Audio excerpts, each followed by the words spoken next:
Жогорку Кеңештин имаратынын алдында митинг өтүп, ага Арыстан Алайдын колдоочулары да катышты. Ааламдан буйрулган Арыстан Алайдын иш артык. Депутаттардын мыйзамы ааламдын мыйзамынын астында жараксыз жана башка түшүнүксүз жазууларды жазып, плакаттарды көтөрүп алышкан. Бирок митингдин катышуучуларына баш мыйзамды окуп көрдүңүзбү деген суроо салып, жообуна өзүбүз деле түшүнбөй калдык. Сезону бүтөт депчи бүттү го. Эми Садыр Жапаровду 2 айга жетпей эл жерип баштайт деген уже эл жерип баштадыңар го. Негизи жаңы жазылган конституцияны окудуңуздарбы? Жаңы жазылган конституцияны окудуңуздарбы? Аны окуса окуйбуз биз. Ал анткени ал батыштын мыйзамы. Ал билебиз ал кайсы мыйзам экенин. Ал батыштын саздык мыйзамы. Жо негизи окудуңуздарбы? Жок, биз окуйбуз дагы. Билебиз ал кайсы мыйзамды жазды бизге. Ал деген батыштын жашоодо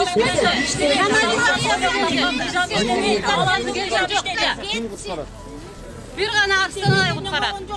Ал эми митингдин башкы максаты парламенттин биринчи окуусунан өткөн конституциянын жаңы долбоорун артка кайтаруу жана азыркы парламентти таркатуу, ошондой эле аларга каржылоону токтотуу экенин уюштуруучулар элдин алдында айтышты. Учурунда Замандаш партиясын жетектеген саясатчы Жеңиш Молдокматов жаңы баш мыйзамдын коркунучтуу жери бул бийликти бир колго топтоп берүү экенин билдирди. Президент боюнча эки гана сөз айтам. Президентте мына өткөндө спутник чыгарбадыбы? Парламентте 3 мартта колдоп берген депутаттар ушул конституцияны окуган эмес экен. Кайсы беренеде кайсы эмне жазылган билбейт экен. Демек 66-беренеден баштап президенттин ыйгарым укуктары жазылган. Аткаруу бийлигине толук кандуу жоопту деп турат, бирок бир дагы мамлекеттик органдын алдына жооп бербейт. Азыр мына действующий конституцияда жок дегенде өкмөт башчысы менен президент парламенттин алдына отчет беришет. Бирок буга чейинки баш мыйзамда деле аты парламенттик башкаруу болгону менен заты президенттик башкаруу болгонун эч ким айтышкан жок. Ал эми Реформа партиясынын лидери Клара Сооронкулова октябрь окуясы азыркы депутаттарга каршы болгонун айтып, депутаттардын ыйгарым укуктары узарып жатканына нааразы болду. Ошондо ушул эшиктен кирип, эртеси өзүңөр билесиңер, мына ушул тегеректин баары митинг болуп, элдин мүндөсү, элдин үмүтү, жаңы үмүт жаралып. Негизги кайсы талап менен чыкты элек? Ушул чимкириктер жолобосун. Кайрадан шайлоодон өтүп келген чимкириктер, коррупционерлер, жемкорлор жолобосун деп чыкпадык белек. Эмне болду тескерисинче мына өзүңөр көрүп атасыңар. Булардын саясаттагы жашоосу өөнөтсүз узарды. Ушуларды жолотпойбуз деп жабылып барыбыз чыгып, жаныбызды доокелчиликке салдык элек. Бүт тескерисинче болду, дагы алдандык. Республика партиясынан шаардык кеңешке талапкер болуп жаткан Илгиз Шаменов депутаттарды чимкирик деп атады. Бирок партиялаштары жогорку кеңеште отурганын унутуп калгандай. Азыркы парламент 5 өкмөт башчынын тагдырын чечкен. Темир Сариев, Сапар Исаков, Сооронбай Жээнбеков, андан кийин Мухаммедкалый Абылгазиев, Кубатбек Буронов, эки президенттин башын жуткан жепчтоарлар булар. Эми сиз ушул чимкирик парламент менен конституциялык реформаны кылабыз деп аракет кылып атасыз.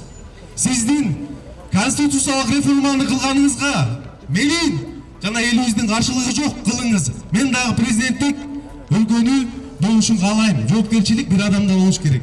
Бул конституциялык реформаны бул чимкирик парламент эмес, жаңы келе турган 7-чакырылыштын депутаттары кабыл алышы керек.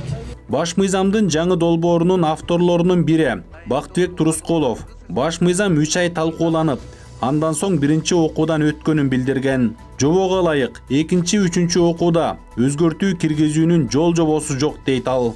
Конституционный комитеттен өттү өзүнүн немеси менен.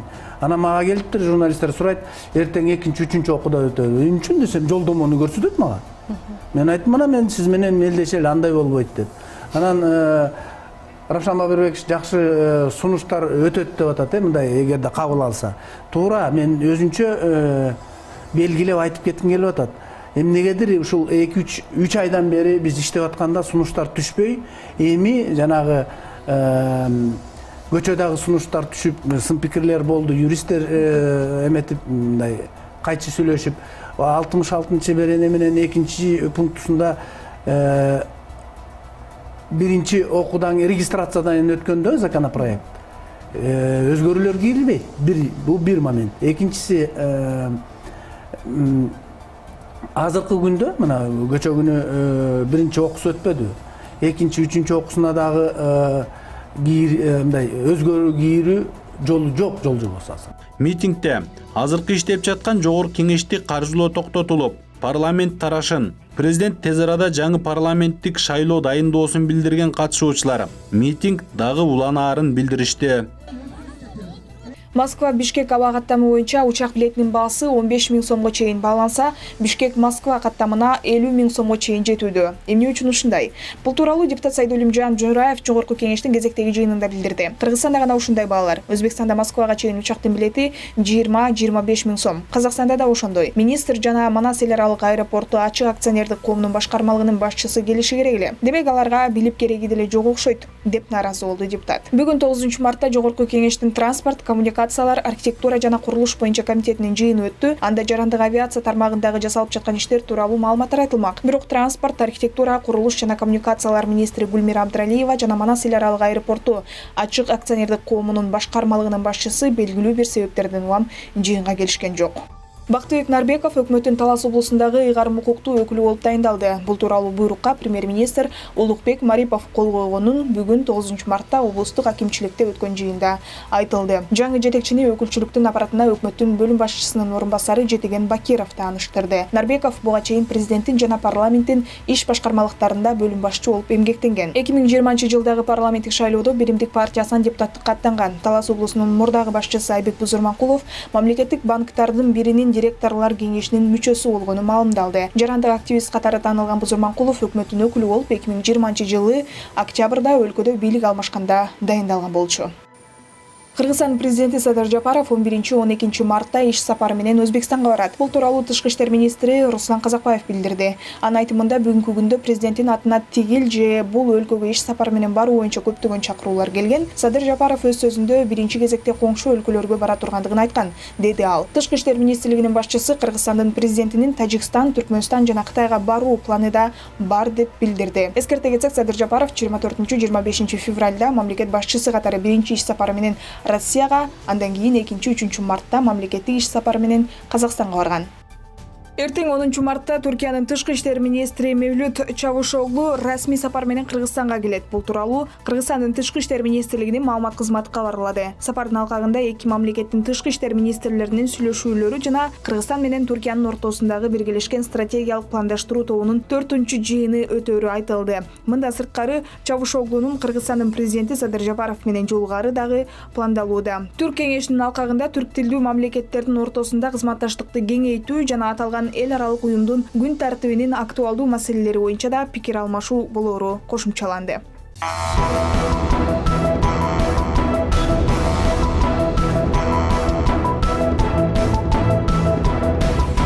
Бишкекте өткөн жума аралыгында 6622 жол эрежесин бузуу фактысы катталды. Бул тууралуу шаардык патрулдук кызматтан билдиришти. Маалыматка таянсак, 64 айдоочу мас абалда унаа башкарып бара жатканда кармалган. Ошондой эле унаасынын терезесин караңгылатып айдаган 12 айдоочу жана күбөлүгү жок 85 айдоочу колго түшкөн. Айып пул төлөөчү жайга 505 унаа киргизилди. Чүй облусунун тургуну өз энесин тирүүлөй өрттөп салды. Бул тууралуу ички иштер органдарынан жеке булактар билдирди. Маалыматка караганда, Жайыл районуна караштуу Арал айылынын 20-25 жаштардагы тургуну өз энесине бензин чачып өрттөп жиберген. Аял окуя болгон жерде каза болду. Учурда шектүү райондук ички иштер башкармалыгынын тергөө кызматына алынып келинди. Алдын ала маалыматтарга ылайык, шектүү психологиялык жактан жабыркайт.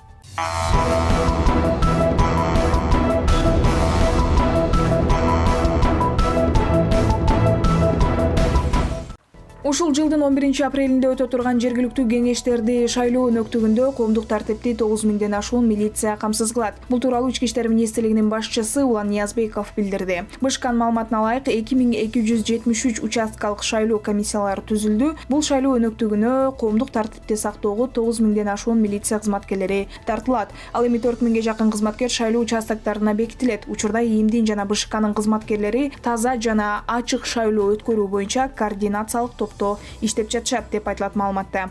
Опера жана балет театрындагы жагдай боюнча атайын комиссия түзүлдү. Бул тууралуу Маданият, маалымат, спорт жана жаштар саясаты министрлигинен билдиришти. Маалыматка ылайык комиссиянын ишине бул тармакты билген адистер, юристтер, аудиторлор жана балет искусствосунун өкүлдөрү кирди. Комиссия 10 жумушчу күндүн ичинде бул окуя боюнча эки тараптуу дыкат кароонун жыйынтыгы менен театрдын жетекчилигине мындан ары чечимдерди кабыл алуу үчүн сунушун жөнөтөт деп айтылат маалыматта. Эске салсак 6 мартта орусиялык артисттердин катышуусундагы Аккуу көлү балетине жергиликтүү группа катышуудан баш тарткан. Алар коммерциялык долбоордогу иш үчүн кошумча эч кандай каражат төлөнбөйт дешүүдө. Театрдын жетекчиси Керим Турапов жергиликтүү басылмаларга мындан кийин коммерциялык спектакльдер коюлбасын, чет элдик артисттерди мындан ары чакырбай тургандыгын айткан.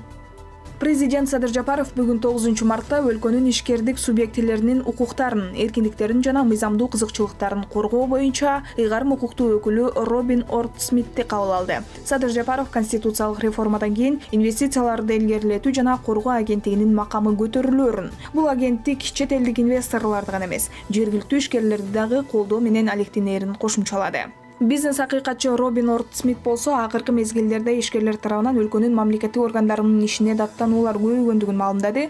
Көбүнчө алар фискалдык, укук коргоо жана сот органдарынын ишкерлердин ишине ашыкча жана негизсиз кийлигишүүлөрү. Экономикалык кылмыштарга каршы күрөшүү боюнча мамлекеттик кызмат жоюлуп, бул мекемеде иштеген 400 адам жумушсуз калды. Ачык булактардагы маалыматтарга караганда, алардын 300 офицер, калган 100 адам тейлөөчү жана техникалык персонал. Өкмөттүн маалыматына таянсак, аларды иштен бошотуу, тийиштүү кенемти акчасын төлөп берүү, окутуу жана кайра окутуу ишин атайын түзүлгөн жоюу комиссиясы жүргүзмөй болуп жатат. Жоюу комиссиясы түзүлгөнү аны Коопсуздук кеңешинин катчысынын орун басары Кылычбек Абышев жетектей турганы маалымдалды. Комиссия Финполдун мүлкү, карыздары, тергеп жаткан жазык иштерин тийиштүү мекемеге өткөрүп берүү менен да алектенет. Белгилей кетсек, финансы полициясы өз алдынча орган катары 2012 жылы негизделген болчу. АКШнын мамлекеттик департаменти 13 өлкөнүн жарандарына иммиграциялык виза берүү боюнча чектөөлөрүн алып салды. Алардын катарында Кыргызстан да бар. Джо Байден Дональд Трамп кабыл алган чечимди президентке киришери менен быйыл 20 январда жокко чыгарган. Мамлекеттик департаменттин өкүлү Нед Прайстын айтымында 2020 жылдын 20 январына чейин виза ала албай калгандар жаңы арыз менен кайрылууга тийиш. Ал эми ошол күнү жана андан кийин арызы четке кагылгандар эч кандай төлөмдөрсүз иштерин кайра карап чыгууну сурай алышат. Тышкы мекеменин маалыматына караганда 2017 жылдын декабрынан сөз болгон жарлыктын алкагында АКШга кирүү укугунан 40 миңдей киши ажырап калган. Кара тизмеге киргендердин көбү мусулман мамлекеттери болчу. 8 март майрамды утурлай Ош шаарында 41 ымыркай жарыкка келди. Бул тууралуу Ош облустук төрөт үйүнүн башкы дарыгери Гүлбара Кенжебаева билдирди. Анын айтымында облустук төрөт үйүндө 17 ымыркай жарыкка келген, тактап айтканда 10 уул, 7 кыз төрөлдү. Ош шаардык төрөт үйүндө 24 төрөт кабыл алынган. Алардын 10 кыз, 14 уул.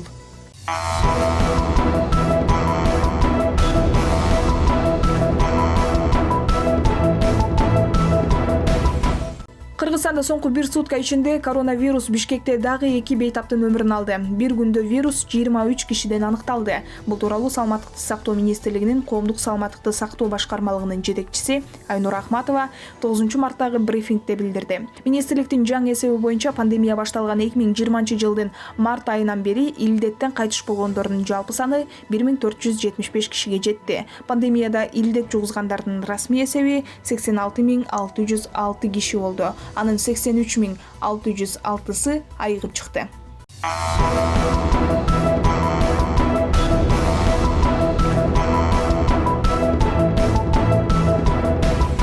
Теле алып баруучу Ассоль Молдохматова Орусиянын эмгек сиңирген ишмери наамын алды. Бул тууралуу ал социалдык тармактагы баракчасына жазды. 8 март аялдардын эл аралык майрамы ушундай жагымдуу кабар менен башталды. Майрамыңыздар менен деп жазган Молдохматова.